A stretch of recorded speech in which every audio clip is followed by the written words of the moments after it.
श्री कृष्ण ने आखिर क्यों तोड़ दी अपनी बांसुरी?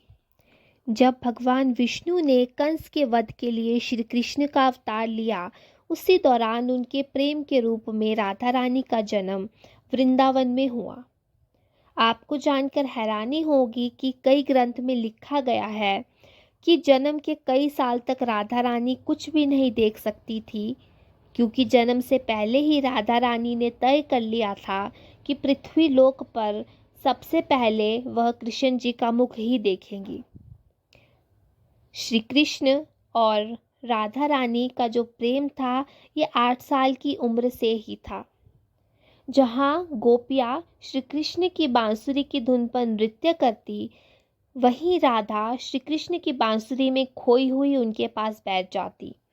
राधा और बांसुरी का जुड़ाव ऐसा था कि जब भी श्री कृष्ण बांसुरी बजाते, राधा को मानो ये पता चल जाता। जिसके बाद श्री कृष्ण और राधा घंटों तक यमुना नदी के किनारे बांसुरी की धुन में मगन रहते।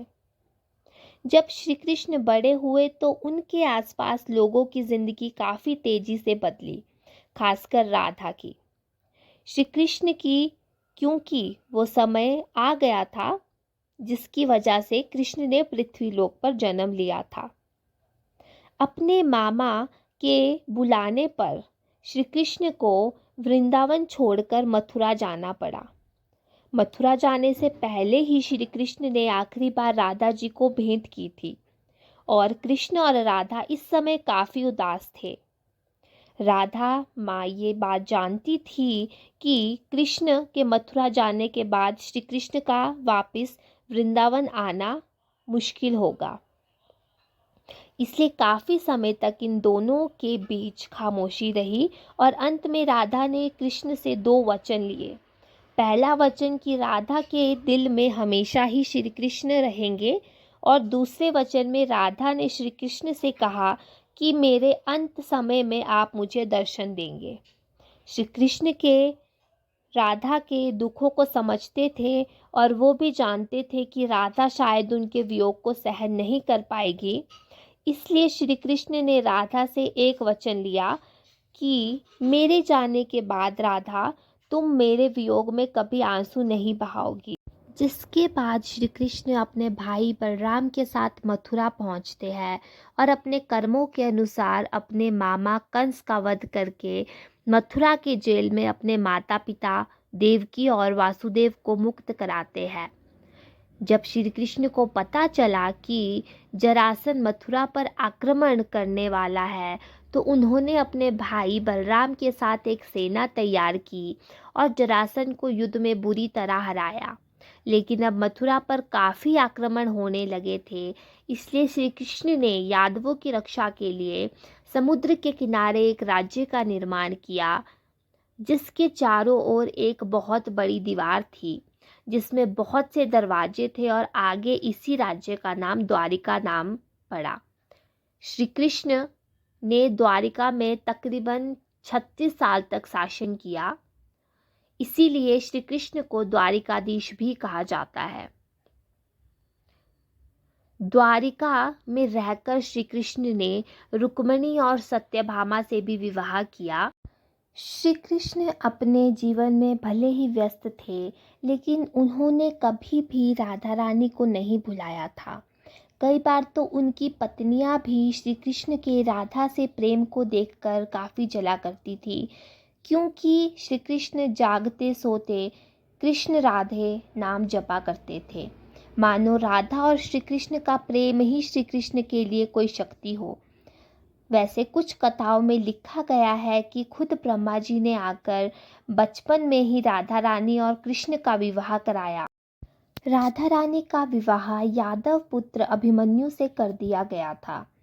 राधा रानी विवाहित जीवन में रहकर अपनी समस्त जिम्मेवारियां पूरी कर रही थी और फिर उन्होंने अपनी सभी जिम्मेवारियों से मुक्त होकर अपने प्रेम श्री कृष्ण से मिलने का फैसला लिया।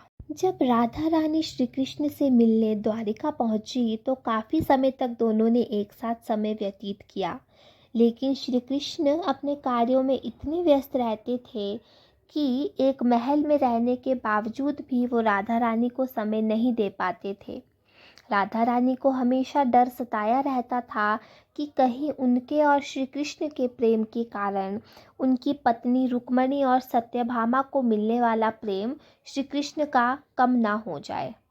राधा रानी को हमेशा ये डर सताया रहता था कि कहीं उनके और श्री कृष्ण के प्रेम के कारण उनकी पत्नियों को प्रेम कहीं कम ना मिले। इसी कारण राधा रानी ने बिना बताए द्वारिका को छोड़ दिया और वापस वृंदावन चले गई। लेकिन अब राधा रानी का अंतिम समय आ चुका था, जिसके बाद राधा रानी ने अपने अंतिम समय में श्री कृष्ण को उनके वचन की याद दिलाई कि कैसे श्री कृष्ण ने मथुरा जाते समय राधा रानी को उनके अंतिम समय में पास रहने का वचन दिया था।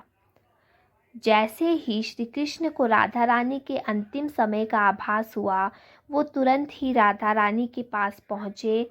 अपने प्रेम को इस तरह से अंतिम सांसें देख श्री कृष्ण बहुत भावुक हो गए, जिसके बाद श्री कृष्ण ने राधा से अंतिम समय में कुछ मांगने को कहा।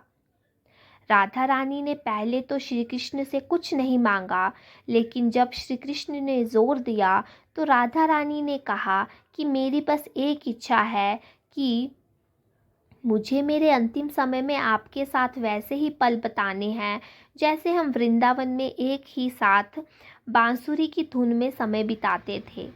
राधा रानी के ऐसे वचन सुनकर श्री कृष्ण ने अपनी बांसुरी उठाई और मधुर आवाज में उसे बजाने आरंभ कर दिया।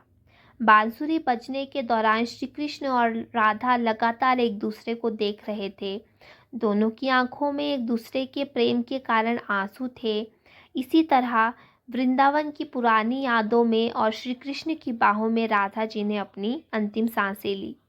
राधा जी की सांसें थम जाने पर श्री कृष्ण की बांसुरी की आवाज़ भी थम गई। श्री कृष्ण को राधा रानी की मृत्यु का इतना दुख पहुंचा कि उन्होंने उस समय अपनी सबसे प्रिय बांसुरी को ही 2 टुकड़ों में तोड़ दिया। और इसी तरह एक दिन में ही श्री कृष्ण ने अपनी 2 सबसे अहम चीज़ें खो दी, जिसमें सबसे पहला उनका प्रेम और दूसरा उनकी बांसुरी थी। राधा रानी की मृत्यु के बाद श्री कृष्ण भी ज़्यादा समय तक पृथ्वीलोक पर नहीं रहे और अपने अंतिम कार्य यानी महाभारत के युद्ध को समाप्त करने के बाद उन्होंने भी पृथ्वीलोक को छोड़ दिया। जय श्री राधे कृष्ण।